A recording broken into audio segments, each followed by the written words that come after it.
The Fabulous 413 podcast is funded by Eastworks, a community of makers, artists, restaurants, and services located in the Mill District of East Hampton, where community happens. Learn more at eastworks.com.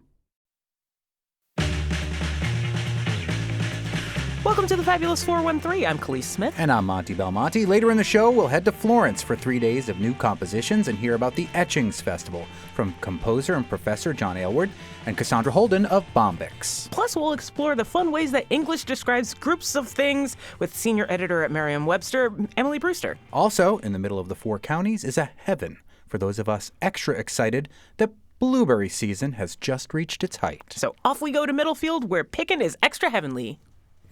The problems with our job is that we're always trying to promote people at the moment that they are busiest.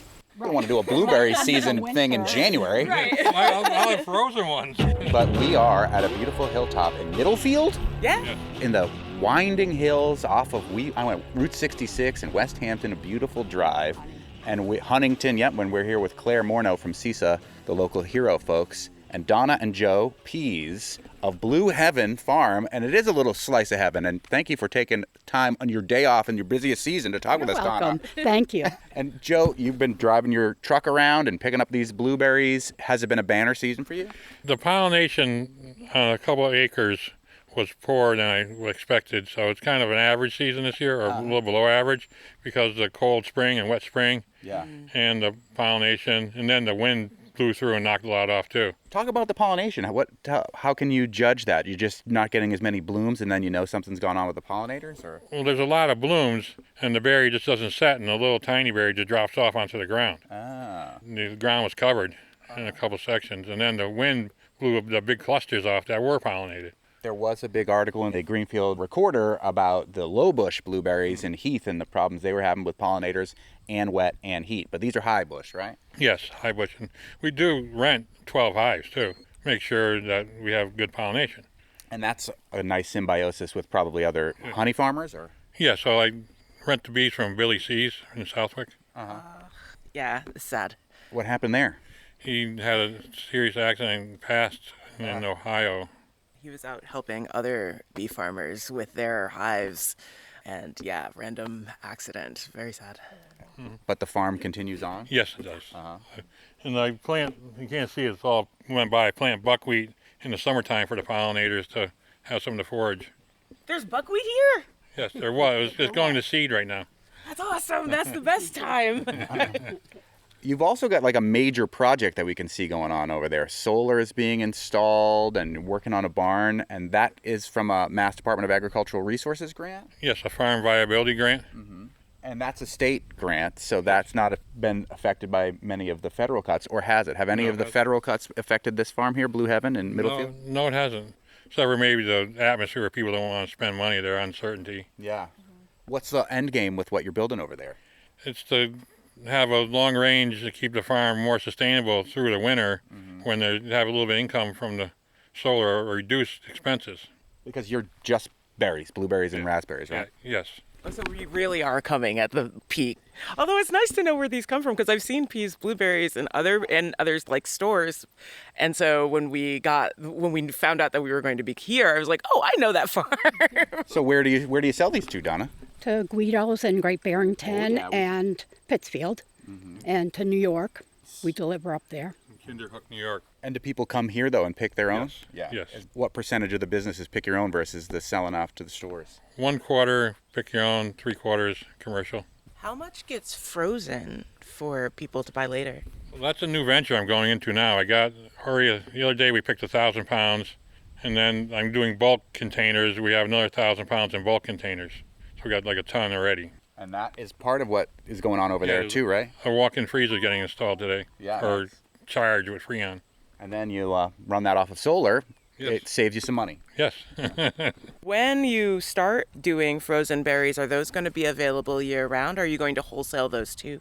I'm going to explore the markets like beer, breweries, try to get more wineries, or bed and breakfasts, or even colleges that I can maybe sell frozen to. Because you are selling to a winery that's making blueberry wine, right? Yes, I am. Worthington Vineyards in Somers, Connecticut.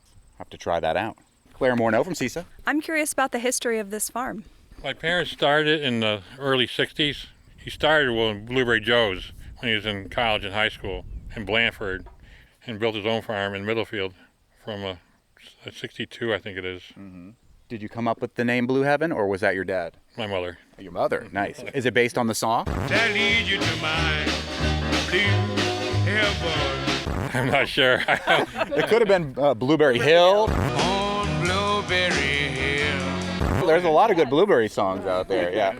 Raspberry Beret, if you wanted to go into the 80s with Prince. That's a little late for when the farm started. That would have required a rename. I'm curious about the legs at the front of the farm, the plywood cutout, the standee. We have an elderly customer of my Pick Your Own who is 83, I believe, and she has made those. There's so many of them. And what are they of? What do they depict? Of the big lady bending over and, and the guy with his pants split. Oh, yeah. A little bit of a plumber crack. You don't have to bend down too much for these blueberries. But there's a bear back here, too. That's Bear Alley down there. Oh, yeah. And the bear does come out. How many bears? Just one? One this year. Do they come out like a clockwork? I've talked to other blueberry farmers where they're like, you can almost set your watch. 3:30. Oh, 3:30. 4 o'clock. Wow, I thought it was Maybe more in the morning. evening than that. Maybe in the morning. Uh-huh. Yeah. Wow. Which means you're the first stop. Chased them out with the four-wheeler. I go Wow. down there because people are down there, so I go down and make sure he's not there. And he gets scared of the And it's four-wheeler? fun. Oh, yeah. Is it fun for you? Yeah, it is. Well, this is a very seasonal business with the blueberries and raspberries, and then we were talking about the solar projects to try to recoup some money, but I also see that you have a peas hunting cap hat on. Is that you too? No, I don't. They sent it in the mail. My wife got it. I was like, oh, he's running a hunting camp. Maybe there's a way that we can... have to. Yeah, oh, I'm imagining that you would, and that College if the friends. bear got out of control, that maybe there was a way that peas hunting camp could get involved. We're going to have a freezer, too. Yeah, right? I've had bear meat. It's pretty good. Yeah. You have to do a lot to it. All I had to do was eat it, so that was fine. Do you have people who have been coming and picking for generations? You mentioned you have some older folks who come. I see you have a sign that says that you reserve some bushes for people who have accessibility challenges. Yes. We've had all the same customers plus new ones that come every day. Daily I have new people. The word's getting out. North Adams, all the way down, Great Barrington down, Florence, Northampton. So they're coming from all angles here. Middlefield. Yeah, it's called Middlefield. Yeah, well put. And we're at Blue Heaven Farm in Middlefield. We don't see a lot of farms in general that are accessible. Did you have to change anything about the layout of the farm to make it accessible? No. I put on my Facebook, just drive down to me and I can make it accessible for anybody. They can drive sometimes their cars right out there in the field and get right out and pick next to the bushes. We know that the bear is us here probably taking a little bit of his tithe of your blueberries. What about other birds? We've talked to other blueberry farmers who have different ways of mitigating the bird infestation. Or what do you do here, Joe? Well, when I was younger, we used to ride around in a tractor and use a shotgun. Peas hunting camp. But not really. It is what it is. Yeah, it's just part of the natural course of things. They can't take them all, right? No. Yeah. It's the deer that are a problem. Oh, dear. What do they do? They eat the berries off the bush like you pick it. Like this. They could wipe out a row. Yeah. And has that been a big problem this year, or? It's the last few years. How many types of blueberries are you growing right now? About 14 different varieties, starting from real early to real late. So the season will go from when to when with the rotating varieties? The middle of July to end of August. Oh, that's good. Yeah, so we still got a couple weeks here left before it's blueberry season's over. I know, I never think about August being like blueberry season because I always think of it as like end of June and then like July and then like after July I don't see blueberries anymore. Seems to be peak right now. The heat brought it on earlier, the real hot weather. What's your favorite way to eat blueberries? Pie, blueberry pie. Off the bush. I love off the bush. Yeah, blueberry pie too. You grow raspberries too. Is that a smaller part of the operation? Yes, it's just for I think my mother wanted the raspberries when my father planted them. And it's a short season. The heat really affects them and they're falling off right now because it's only a one season berry. Some people have fall berries too. Yeah. But it's only a one season. We are replanting to get a later variety. Are they harder than the blueberries to grow? They just spoil quicker. I don't pick commercial, the raspberries, just pick your own. And are they wilder, the raspberries? Are they harder to cultivate? No, they grow pretty well. The fruit is so delicate. It's like Yeah. So it's mostly blueberries at this point in the season. I know that this weekend is the Middlefield Fair, right? Do you guys get involved? Not anymore. No? No. Yeah. We used to enter berries, but you win every year, so it's How many blue ribbons can you have for your blueberries? And I passed like 3 other blueberry farms here. What's the community of blueberry farmers like in like Middlefield/Chester? Because I think I drove through part of Chester. probably 2 or 3 on the way up through. Yeah, right. Yeah. Back in the 60s, everybody, my father they saw my father doing it, and they probably started right behind him. So your dad was the forerunner here. I think so, yeah. Yeah. That would be why your blueberries are the best. And we do have 7,000 bushes here. Wow. Yeah, we have them there, over behind our house over there. So we can give one to the bear and not worry about it too that's much. it, Couple to the deer. The rest are for the Yeah. people. How many acres is that? 8.5. How many of those bushes were planted back in the 60s versus expansion since then? A couple acres. 3 or 4 acres are still from the 60s. Like near the pick your own here, are mostly the older varieties. Yeah, at our house, it's 1993 when all those went in. And do you have to replant often, or they'll go for decades? You have to prune Yeah. every year and promote new growth. But they'll still continue if you prune them right. Yes. That's great. Yeah. Keeps from having to plant too much. That's true, but that's still 7,000 bushes to prune. We only knew that because the insurance company had to come and count them one by one. We had no idea, none. But when do you prune them? When the snow leaves the ground in the springtime. Hand pruned, hand picked, everything's all done by hand. You deserve a day off, Donna.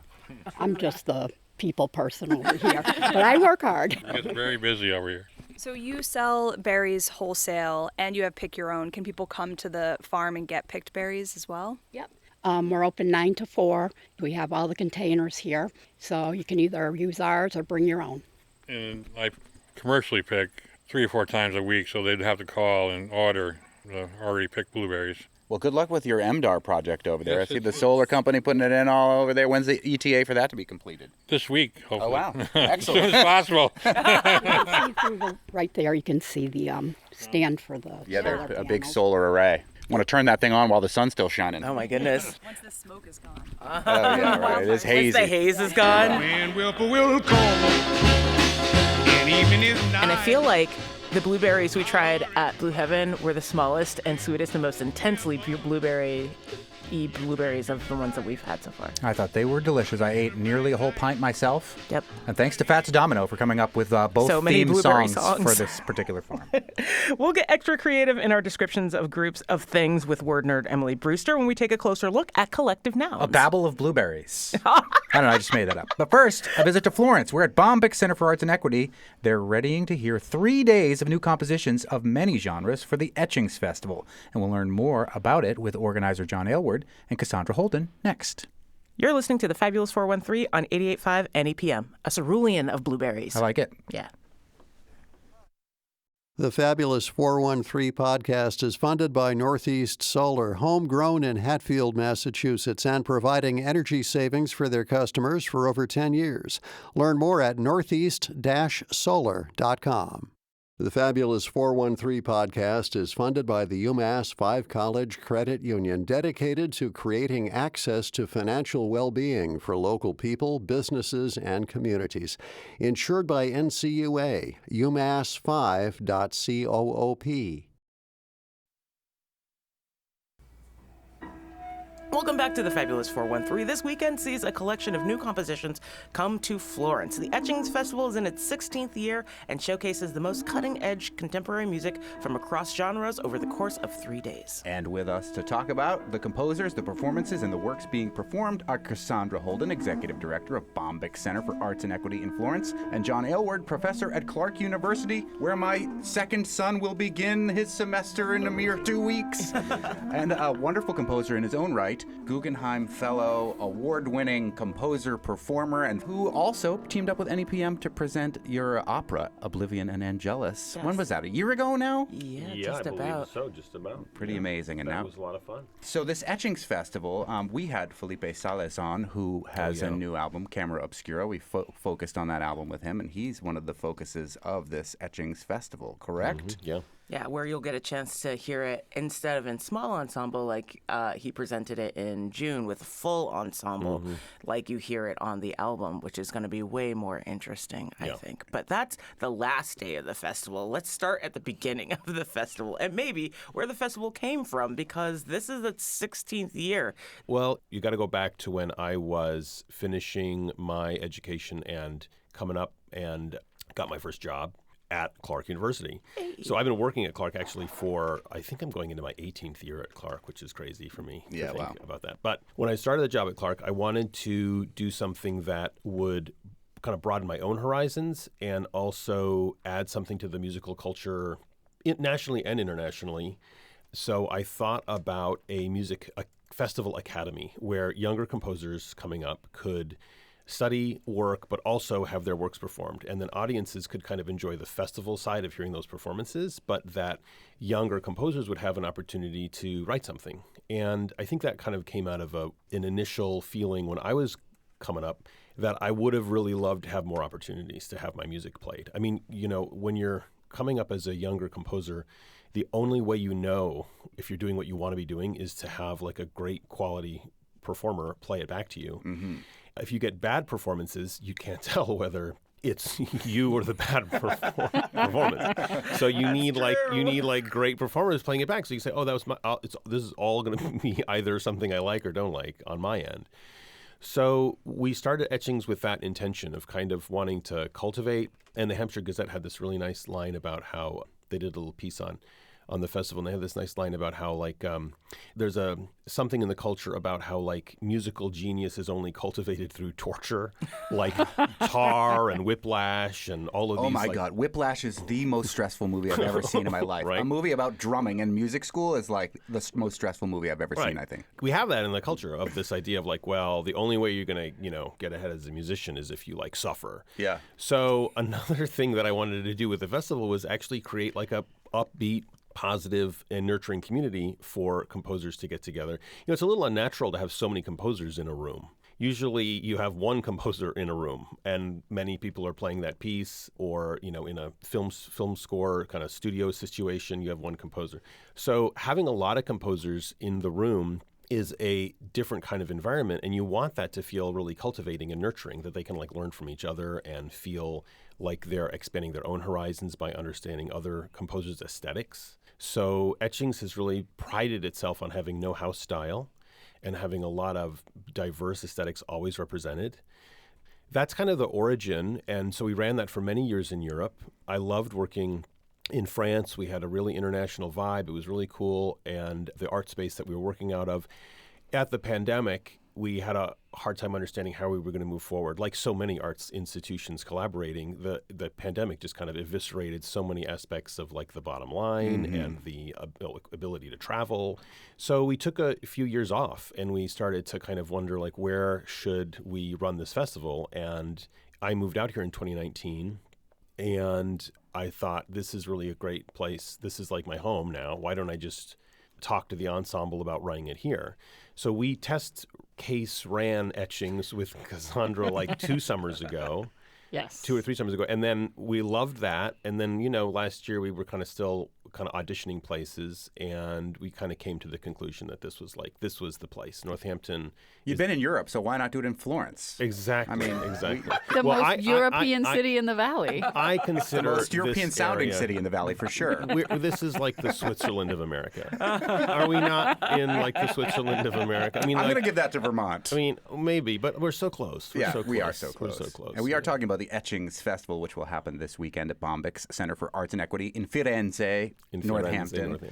No, actually Florence, Northampton, the village of Northampton, with Cassandra Holden from Bombyx and John Aylward, who is part of the Etche Ensemble that is also a part of this festival. Yeah. What will you be doing with the Etche Ensemble as part of the Etchings Festival? And is that where the etymology comes from of the name? Yeah, we wanted to have something that was kind of catchy and, worked well with the ensemble name. But also, that it helps people to pronounce it properly. Yes, exactly. Including me, Etche, even an Etchings. Italian-American. Yes, exactly.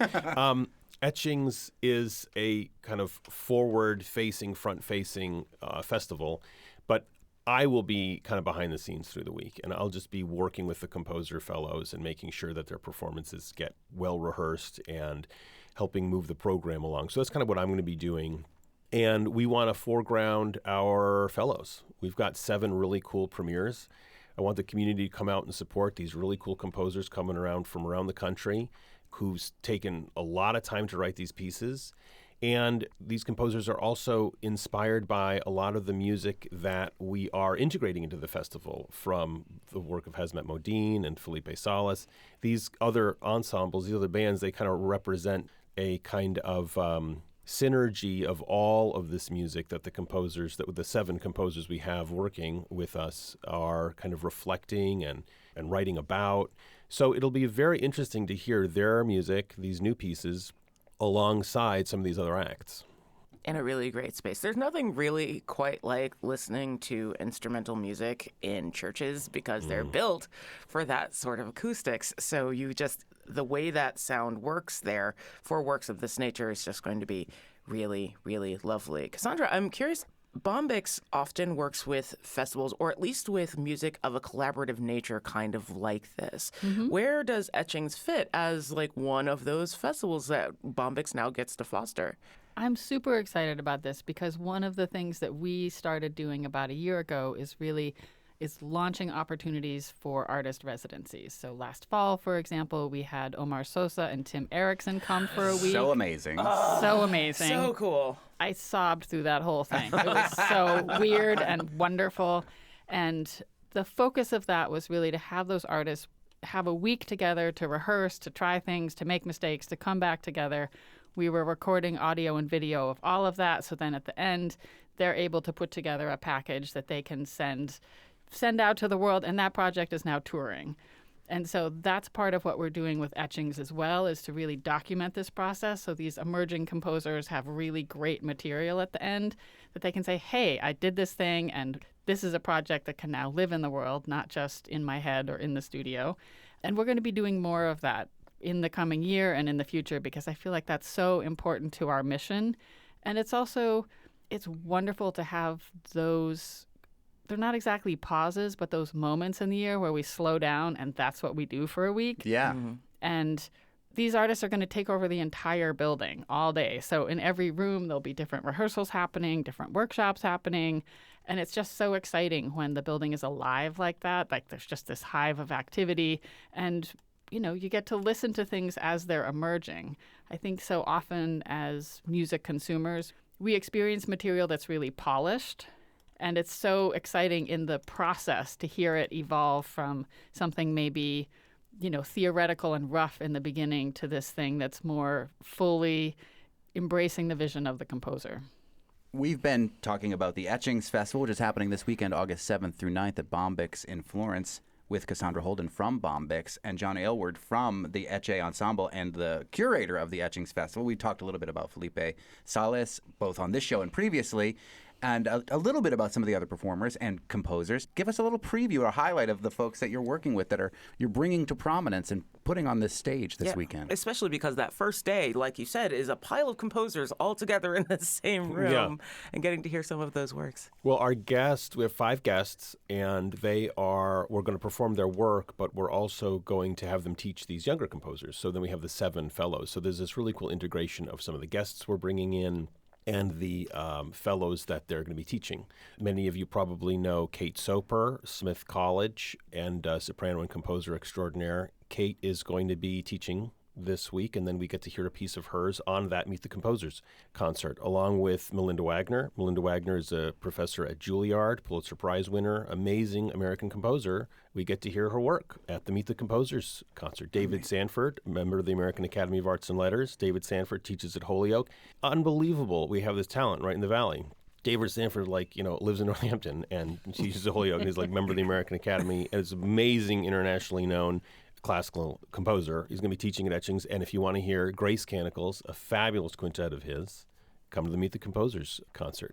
So that's just a sneak peek of just one of the shows we're going to have this week. It's just got 3 amazing stars in the field, and Etche is going to perform their work. So I'm really excited to share that with the community. So Friday is not actually at the Bombix Sanctuary. It's at Look Park. That's right. Why? I love this question because we like to mix it up a little bit. So we have done 3 outdoor concerts at Look Park this summer. We're just putting our toe in the water over at the Look Park Sanctuary. We like to sing to the giant snapping turtle that paddles around in that little lake. Wow. I know, right? If you might see him. He's kind of cool. One of the things that I was excited about this year is to be out in the community more, and we teamed up with the folks over at Look Park. That sanctuary is absolutely beautiful. Mm-hmm. It's a little bit bigger than our sanctuary, which is inside, but it's not as vast as, say, the Pines Theater. So it's a nice in-between. And we've been having a great time at that space. The folks at Look Park are phenomenal. It's wonderful to have music outside in Florence. And it gets us off our campus a little bit, trying things that are a little bit different and sort of flapping our wings, flapping our Bombyx moth wings, just a little. It's a very Tanglewood vibe. Yes. Nice. So if you are like, Tanglewood sounds great, but look, I can just go to Look Park and sit on this beautiful lawn, then just come and see us. Or go to both. We don't want to make our friends at Tanglewood upset. Absolutely. Go to Yes. both. Well, you could start with us, and if you love that lawn, you're going to love the lawn at Tanglewood. So you can like a starter. It's like a starter lawn. That's right. And you can like have your picnic basket and your candelabra in Florence. Yeah. Don't travel quite as far. Very nice. Oh, is this the Soper? Yes. Oh, it's so cool. Very cool. I was listening to this earlier. It's like opera Pink Floyd. It's amazing. Oh, God, I love it. More with Bombyx Center for Arts and Equity Executive Director Cassandra Holden and Professor, Composer, and Etching Ensemble founder John Aylward as we get more into the philosophy of defining the music that appears at the festival, as well as hearing how the new works presented at the Etchings Festival get made. And since there is a melody of musicians headed to the area, we can mention them to resident Worcester Emily Brewster as we explore collective nouns. Woo, multitasking! You're listening to the Fabulous 413 on 88.5 NEPM. Talk to us about Hazmat Modine. Oh, Is he related to Matthew Modine? Not quite. More radioactive. Maybe not after Stranger Things. We'll see. Right, we'll see. Years ago, we brought Hazmat Modine to Mill Pond Live, the festival in East Hampton. That was pre-pandemic, and they're this incredible high-energy fusion of pretty much everything I love in music. There's some roots, Americana, there's a whole lot of brass, and Wade Schulman, who's nominally the frontman, but like this is a band of all the musicians are incredible. He just happens to be the one who stands out. But also Daisy Castro is part of this ensemble, and if you're not in love with her already, you should be. It's just this amalgamation of incredible musicians playing, everything from gypsy jazz to funk, and with this sort of like noir edge that I really like. It's kind of gritty. That's really fun. And Wade is teaming up with, remind me, Maxwell, Toledo Harmonica Workshop for the fellows at this festival. So this is this we put all the molecules in the collider and we spun them around, and this is what we got. That's why it's hazmat. Dangerous. Chemicals you're working with there. Yes, absolutely. But what a cool way to bring all these composers together and all these performers together. And I was talking to Wade the other day. We have so much in common, and yet how we got where we are is so different. But it just shows you that, like, no matter where you're coming up in the world of music, you are in the world of music. And you share so much. And Cassandra and I, on the way, we should have recorded our conversation on the way up here. We had this great conversation on the car on the way up. And it was just about how, like, what I really want for this world of music that we're all in and helping cultivate is just that we stop using so many names to define all this stuff and just like dig wonderful music that people are making and not worry too much about like, oh, is that jazz or is that classical? Like even Wade was like, well, so what does classical music even mean today? And I was like, I don't even know. Why are we calling it classical music? It classical? Yeah. That's a period of time. Yeah. Anytime you want to get Khalees wound up, call something classical music. Yeah. It's amazing. Totally. Me too. And we we'll should get also wound up about this together. Why is this called I don't even understand. We'll hand off this helpful term that our friend, singer-songwriter, Chris Delmhurst gave us. Genre agnostic. Yeah. Call it genre agnostic. I like genre agnostic. We understand that there are things out there that make a genre happen. We don't quite understand them, and we don't need to define ourselves by them. And I like that better than genre bending because I feel like something that's bent is on its way to being broken. I don't know. Doesn't need to be bent. It's kind of the same way I feel about using the term post with Yeah, things. I hate where I'm that like, too. what does this actually mean? Yes, clearly it's after the initial time of this, but like, what does that actually mean? Yeah, genre agnostic is fun because it's like don't know, don't care. Just Well, enjoy it. but don't know, don't care. I mean, there is a nod to certain genres. Like, I think that's important too, to have that connection to history and the players who came before and who built that music. Maybe genre expansive. That too. Right? I like that, yeah. Yeah, it's good to have the framework. You don't have to feel like you need to fit the framework. Yeah. I always prefer suggesting bands like, do you like this band? Like, if you like this band, you'll like this. Yes. If you like this band, you'll probably like this. And if you kind of want to blow your mind, maybe try this thing. It's so much easier to use the specifics of the people who are making the thing and discover the people who are making the thing than try to figure out really specific terminology to actually define them. So true. And music is a conversation. It's not static, right? So nothing is staying the same. Everything is touching each other and evolving from that contact. And even the thing you like is evolving. Totally. Yes. So Right. true. I just want people to go out and listen to music. I almost want to tell people, like, I don't want you to like it. I want you. You know, remember like these stories people have about like, oh, they threw tomatoes. Yes. And you're like, wow, I would love someone to be so engaged that they'd come to a show and say, wow, I really didn't like that. Like, that takes a lot of investment on the part of the audience. Like, yes, I want people just to go out and hear live music. And so another reason this is so exciting is this is another opportunity.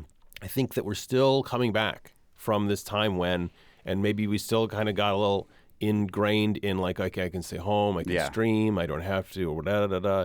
And it's like such a great place to meet people. It's such a great place to see what other people are doing. You don't even have to know what the music is. You can just say, oh, there's something playing. You know, Bombix is an amazing resource in our community. You do not need to go on the website. You can just go. But you can. All the information is there at bombix.live/events. I'm looking at it right now. Bombix.live. But you can just go to Bombix any evening, and there's going to be a great show that you will love and you will engage with. And maybe there are going to be things you don't like about it. Great. But I think this brings up a really good point, which is this is, I think, our moment to shift back to risk-taking as people who enjoy live music and theater and dance and all of the arts. Well, I mean, my observation coming out of the pandemic is that folks were choosing the things they knew they would like. Which makes sense. Comfort food. But sure, if you've been cooped up at home and you're not sure if you want to be around other people, you're going to choose the thing where you're more likely to have an experience that feels familiar to you. But we've been out of that for a little while now, and I think this is a moment to try something you haven't heard before. And of course, none of this you've heard before because these composers are all debuting music that they're going to workshop for a week. So you get the cachet of saying, I heard that first. This is the moment to experience something completely new for the first time, and then you might come back to it again in a year or 3 years, and that artist will have iterated on it, right? So you get to be part of that creative journey. When the whole world is fakakta, go look out there and listen to something fakakta. Come on. Yeah. Exactly. And you don't have to like it, right? It's okay if you don't. I'm curious about your fellows. These works, they're all new, but are they pieces that they were working on previously, or do they start from scratch when they get there for the workshop and you get what you get, and maybe it's finished, maybe it's like still work? I mean, it's probably still working regardless, but like, are these pieces that were kind of like already had been established and they're just tweaking them during the week, or is this entirely fresh? It's from scratch. That's what the etchings are. Yes, exactly. Okay, so here's what happens. We actually put out a call around like the beginning of the year, like in December and January, and we say, hey, anybody wants to come, send us your music and a little bit about yourself. We have kind of like an application process. And we convene to say, okay, these are the people that I think we would, out of all the people who applied, here are the people who we think will write a good piece, or who could use the opportunity. All kinds of things come into play. And then we invite those people, and then we start working with them starting in about April to give them an instrumental assignment, talk to them about the available instruments that they could write for, maybe put them in touch with some of our players to make sure that there's a good dialogue going. So these are totally new, fresh pieces that were written this year. And for this event. So they're very much kind of curated and stylized for our group, which is very exciting. That's wicked cool. Yeah. It's the Etchings Festival. It is happening this weekend, August 7th, 8th, and 9th, with Meet the Composers on August 7th, with a bunch of things happening on August 8th, and concluding with Felipe Sales's Camera Obscura on the 9th. And we have been joined by the executive director of Bombyx Center for Arts and Equity in Florence, the incomparable Cassandra Holden, as well as the Guggenheim Fellow, award-winning composer, performer, and friend of NEPM, John Aylward, who is behind the Etche Ensemble and the Etchings Festival, bringing it from Europe over here, tariff-free. Tariff-free. Because Florence is cool. Yes. Cool. Florence. Yeah, come out and say hi. We'd love to see you. Thanks so much.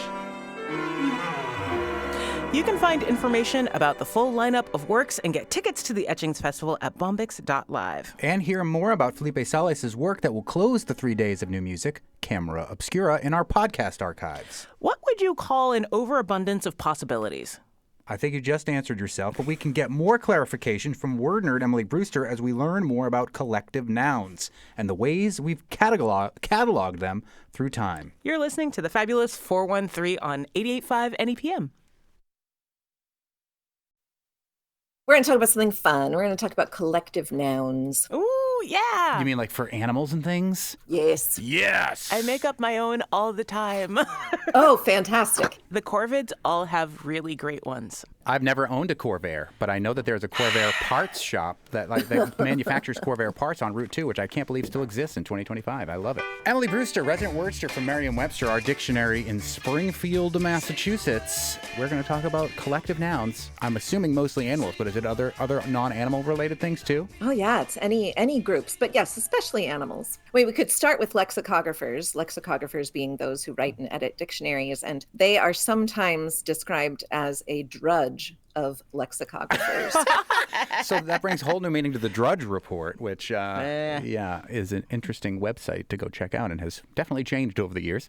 No, that's unrelated. The drudge comes from Samuel Johnson's definition of lexicographer, which begins with a harmless drudge who busies himself with the meaning and signification of words. That is so funny and self-deprecating in the way that I can only imagine lexicographers would do it. Indeed. You could have come up with something more fun for yourselves, as you are the definers of all things. We don't usually create the words. We just wander around behind them. And that is one of the tricky things with collective nouns. Collective nouns being a term that refers to a group of people or things. And many of the collective nouns that people really enjoy talking about are not entered in dictionaries because they don't really meet our requirements for entry, because they often don't have extended use. So nobody's writing about a drudge of lexicographers? And here's the thing, nobody is really talking about multiple lexicographers ever. I mean, nobody's ever really talking about lexicographers in general. Have you ever experienced the drudgery that is the Merriam-Webster building in downtown Springfield? It's not drudgerous. No, it's not. It's pretty awesome. It is awesome. There's even like that vault in the basement with all the words that you need a ladder for. Yeah. Maybe in your business, you do sometimes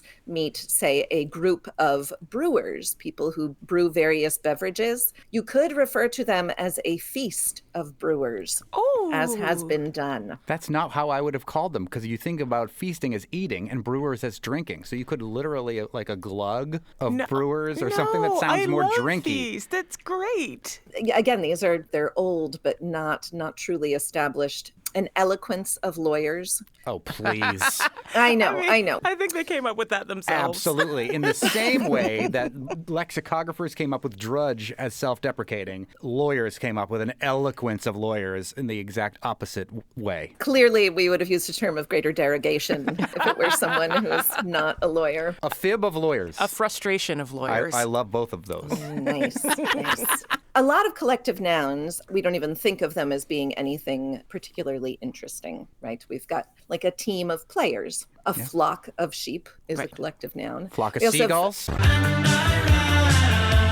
They ran so far away. Yes. Which is ironic because seagulls generally fly. They don't usually run after things. And you don't usually see them flock. They're usually No, like kind of they're by one-off, like themselves. pestering you on the beach. Except That's true. if you go and see puffins in Maine where they're trying to restore the population, when the puffin season is over, the seagulls swarm in and kind of like kick the remainder of puffins off of the islands. So you can see a flock of seagulls then. Yeah, but otherwise you don't often see them. If you go early enough, you can see a muffin of puffins. I just made that one up. I mean, that one's pretty adequate. How about school of fish? It has no etymological connection to a place of learning. But people go to school and congregate in classrooms, so how did we get to a school of fish? Well, the school that we go to for learning comes from a Greek word meaning leisure or discussion or lecture or school. But the word that refers to a group of fish comes from a Middle Dutch word that refers to a group of animals together. It's actually related to the word shoal, meaning shallows. Oh, that makes much more sense all of a sudden. That makes sense. But now I have questions about our term for owls, which is one of my favorites, honestly. What is it? Parliament. A parliament of owls. A parliament of owls. I actually That one preferred is- a funkadelic of owls. Or a parliament funkadelic of owls would also be acceptable. You can also use parliament for rooks. You know all these bird ones. Why? Why is it a parliament? Why is it a parliament? Well, there's no good reason for that. Well, here's the thing. So many of these are really playful. The earliest example known for the specific collocation of a parliament of owls comes from a very famous late 20th century book called An Exaltation of Larks by James Lipton. Which still stands. You still call them an exaltation. Yeah, and his book collected some that were very old, some of these collective nouns that were old. He says that he's collecting them, but it's not clear where he got all of them. But before owls were called a parliament of owls, we have lions being called a parliament, also bees being called a parliament, also a parliament of fools, a parliament of women. So these terms are just, and it's not really clear why these collective nouns are linked to the populations that they describe. In this case, it's possible that parliament is associated with noise making, and so they're noisy creatures, perhaps. Fair. Unfortunately, we haven't really had a parliament of women, but we always have a parliament of fools. It's been a little bit better since Keir Starmer took over. And now it's a pride of lions, which lions are particularly proud of, I'm sure. I'm sure they feel great about it, right? Yeah. All these creatures really care how we refer to them when they are congregated together. Murder of crows, to get right to the corvids, that dates all the way back to the late 1400s. Wow. And we don't know why. And those early examples of it, there's no explanation for why a group of crows is identified as a murder. Because the person that coined that term didn't make it. They were killed by the crows. Absolutely. Don't be mean to the crows. They'll come for you. The crows have eyes. The crows have eyes, and you better not look them into. The crow And very good memories, Yes. apparently. But there was this fad at the time for terms of venery being game animals that people would hunt. So in medieval England, there was this interest in providing these names to all these various groups of animals. And murder of crows came about at that same time. Did other interesting ones come out in that late 1400s? Yes. There was a book called The Book of St. Albans that was originally printed in 1486. A lot of it was just advice and information about hawking and hunting and heraldry. It was, incidentally, the first book in England to be printed in more than 2 colors. Whoa. Nice. And it's attributed to a woman, Dame Juliana Barnes, and she was the prioress of an abbey near St. Albans, Hertfordshire. And she put together this book, and that's where we first see Gaggle of Geese, Pride of Lions. She used both exalting and exaltation for larks in particular. And do we believe that she came up with those names herself, or did she collect names that other people were using? It's not clear. It's not clear. I mean, it seems very likely that a lot of them were already already established. But it's from that book that we get a murmuration of starlings, for example, and a charm of goldfinches. I really like that one. Me too. Yeah, I like that one. An unkindness of ravens. Yes. Yeah, that one's so I love that one. interesting. Again, like the Corvids have the best collective nouns. Like you get a blackbird and you get a pile of them, and all of a sudden we get very creative. And it's interesting that it's this woman's book that is to thank for why we continue to call them these things like almost 600 years later, I guess, right? Nobody was paying attention to this book for a few hundred years. Then it was in the early 20th century that interest was renewed in these collective nouns, and people started having fun with them again. And I think there's a tendency to think of the language of hundreds of years ago as being a very serious matter, and to not consider that the impulse to be playful with language existed just as it does today back then. Is this book, and what's the name of it again? The Book of St. Albans. It's available through Project Gutenberg, which means you can see it online for free. Oh, that's fun. And St. Albans, of course, is the patron saint of fire cider. Yes. That's made in Greenfield, Massachusetts. Okay. There is a farm product called Albans Fire Cider that we've had on the show. And We did. It is quite good. Yeah. Other fun collective nouns? I just learned this one today. A Kindle of Kittens. Oh, wow. That means you can read on them on the beach. Don't take your kittens to the beach. When you'll see a flock of seagulls that'll come and swoop down and steal your Italian sandwich, like exactly what happened to me on the beach of Gloucester last summer. I mean, don't take your food. I literally took it out of the wrapper and put it towards my mouth, and from behind, I got whacked by something. I thought I was being attacked, and I was. It was a seagull. Yeah, this is not the only story I've heard about seagulls like actively stealing food from people. A jerk of seagulls. I'm going to take you to the bank, Senator Trent.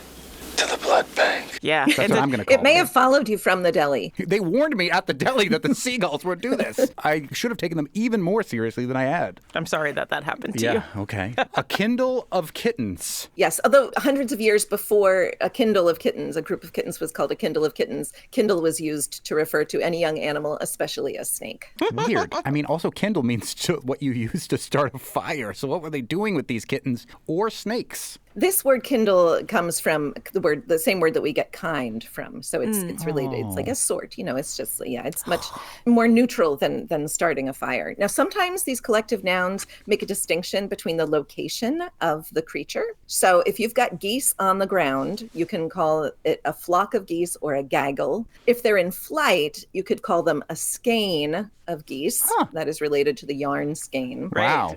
If you've got ducks on water, you can call them a paddling of ducks or a raft of ducks. If you've got swans in flight, they're a wedge of swans. But swans generally can be a bevy, a herd, a game, a flight. If they're on the ground, only if they are on the ground can you refer to a group of swans as a bank of swans.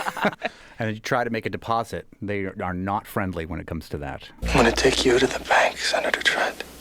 To the blood bank. A skulk of thieves, a proud showing of tailors. No. That's too many words. Too complicated. Yes. Well, I mean, we're hem going of back. tailors. This is also from the Book of St. Albans. So this okay. this is a time when tailors were very, very important. Cobblers, not so much, because the collective noun for cobblers is a drunken ship of cobblers. What the heck were cobblers doing that would earn them that name? I don't know. People were not happy with their shoes. Wow. Yeah. A diligence of messengers. You want to call your post office worker a diligence? I mean, neither rain nor snow. Yeah, I love Right. that one. Nor dark of night. That's a perfect one. Okay, now here's a pair that we should contrast. A discretion of priests, but a superfluity of nuns. Wow. My mind went to a right? lot There's some of serious different social places. commentary going on Wow, here. the sexism inherent in that. Yeah. Although that also gets back to like the gaggle, which also used to be used for women. So noisy like geese. So pleasant. Meanwhile, we have an observance of hermits. Okay. But I mean, like, when do you ever have an observance of hermits? Yeah, when is there more than one hermit? Maybe it only exists in the hypothetical. I'm Henry the Eighth, I am. A goring of butchers. That makes perfect sense. Yeah. I couldn't not look at a list and see where the fun ones are. Corgis have their own. Corgis. Oh, Corgis. what is it? A consort of corgis. Cute. Nice. I like when they use alliteration. Also, there's an orchestra of crickets. That is so perfect. Have you ever heard? It turned out to be fake, but it was one of the coolest recordings that I had ever heard. Tom Waits once said it was his favorite recording of all time, which was the sound of crickets slowed down. And And I did some fact checking and found out it's not actually true. And the story is cooler than the actual science behind it, but it makes perfect sense for the chorus of crickets. Yeah, that's a nice one. It's fun to come up with your own. Language is there for you to play with. There is a cartoonist who has a whole poster of them that he made up. David Malky of Wondermark just has a giant one of assembling your own and ones that he's come up with. It's a poster of superlative nouns. You can find it online. I love it. Collective nouns. Go on and make your own. And if we missed one of your favorites, we would love to hear some of your favorite collective nouns. Like a shush of librarians. See, perfect. That's a really good one. Send us your favorite collective nouns to thefab413@nepm.org and or any questions you have about the English language, and we will ask the senior editor from Merriam-Webster, our dictionary in Springfield, our resident wordster, Emily Brewster. You don't even have to use a parade of elephants to bring it here. Yes, and we don't need a drudge of lexicographers. We've just got the one. All right, actually, Peter Sokolowski is here in the building, too. So we're how many do you need for a drudge? More than two. Okay. Certainly more than two. Okay. Animals have such good ones. Yes, they sure do. They do. There's a pile of really good ones. On the next Fabulous 413, we head out and learn more about other community radio at Valley Free Radio's 20th birthday party and how you can celebrate with them. There's also new spins on traditional instruments when we talk with this band that you're hearing right now, Duo Umeno, who will be performing at Antenna Cloud Farm in Gill this weekend. And we'll learn about what you can see in the rest of the season with founder Michi Wianco. Plus, our weekly chat with U.S. Congressman Jim McGovern. Got a question? Send it to thefab413@nepm.org. And we'll ask on your behalf. I'm Khalees Smith. I'm Monty Belmonte. Talk to you tomorrow on the Fabulous 413.